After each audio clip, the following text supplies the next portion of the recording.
রংপুরের কাউনিয়া উপজেলায় তৃণমূল পর্যায়ে নেতাকর্মীদের উৎসাহ উদ্দীপনা এবং দলীয় নেতাদের সুশৃঙ্খল ও ঐক্যবদ্ধ আয়োজনে বিএনপির দ্বিবার্ষিক সম্মেলন অনুষ্ঠিত হয়।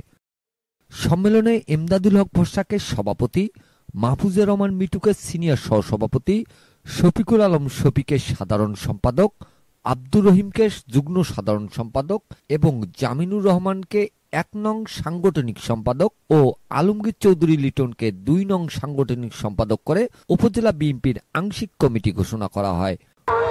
বুধবার কাউনিয়া মোফাজ্জল হোসেন সরকারি মডেল উচ্চ বিদ্যালয় মাঠে জাতীয় ও দলীয় পতাকা উত্তোলনের মধ্য দিয়ে দ্বিবার্ষিক সম্মেলনের উদ্বোধন করেন বিএনপির রংপুর বিভাগীয় সহ সাংগঠনিক সম্পাদক অধ্যাপক আমিনুল ইসলাম।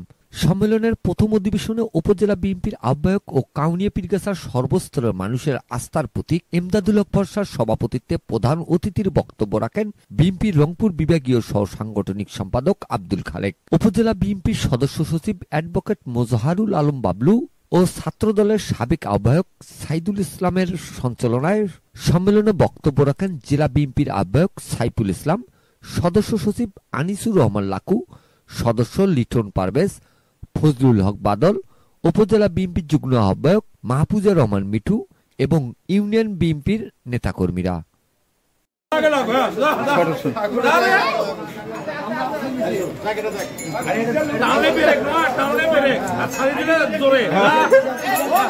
Mizanur Rahman, DRS news.